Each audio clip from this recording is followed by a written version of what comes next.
הקדוש ברוך הוא, שהוא גומר לברוא את העולם, הוא לוקח את האדם הראשון, מטייל איתו בגן עדן, והוא לא אומר לו אל תהרוס, אל תשמור גיאופיטים, תשמור על בעלי חיים. הוא אומר, אני יודע שאתם בעתיד לבוא, אתם תפתחו את העולם, ותוך כדי פיתוח תהרסו. אז תעשו לי טובה, תתחשבו בעצים.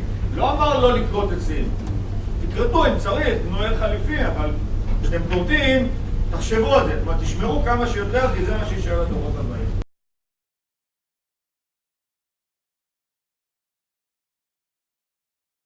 וגם על ידי זה זוכרים, אמרנו שאם יש עצים, יש פחות שימוש במזגנים, יש פחות פליטה של גזים לאטמוספירה.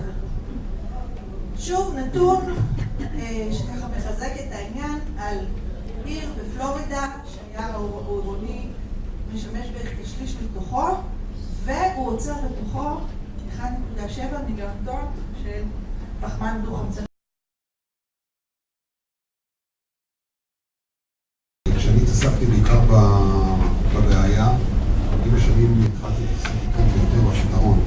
לקח לי הרבה שנים בסביבתו של ישראל, ואני מאוד מאוד שמח שיש כאן עכשיו אנשים שהם מתעסקים, כמו שציינתי, קראתי למילה הזאת, מתעסקים בפתרון, בדברים פוזיטיביים. זה באמת שילוב נכון בין אנשים שנמצאים בתוך הרשות ויכולים לשנות את יכולתם, ואנשים שתורמים מזמנם ומרצם כדי לעשות זאת.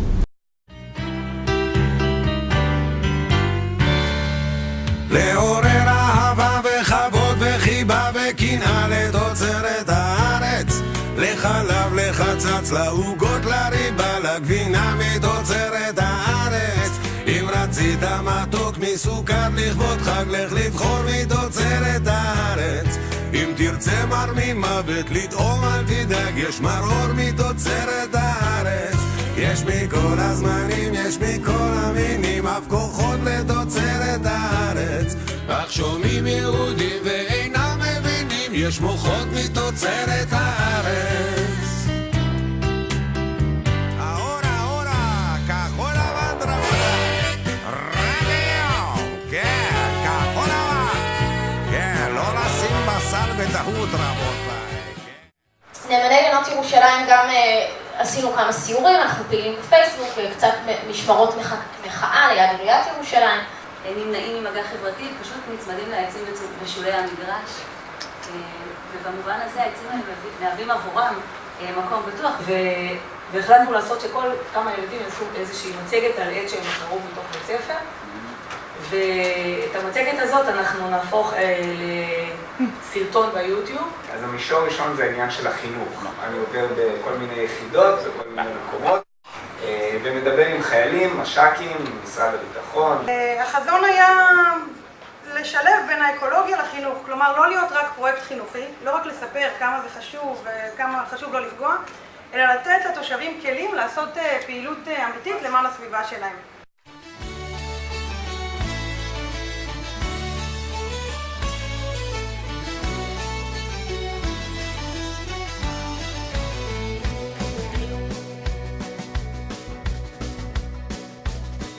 שתי נשמות עוברות בסדרה, אחת במעיל, השנייה בסמלה, חיוך, החיבוק, יד מושטת. שתי נשמות נשענות על הבר, סמלה חדשה, מעיל מבוגר, לוחש לה, והיא צוחקת. וכל זה קרה בלילה לבן, בלי טוב ורע ובלי תחושת זמן. שתי נשמות יצאו בריקוד קטן. שתי נשמות יוצאות לרחוב, עכשיו יותר קר, עכשיו גם רטוב, מעיל מכסה מעליה.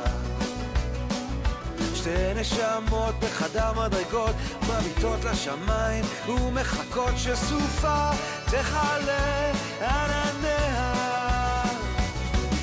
וכל זה קרה בלילה לבן, בלי טוב ורע, בלי תחושת זמן. שתי נשמות יצאו בריקוד קטן.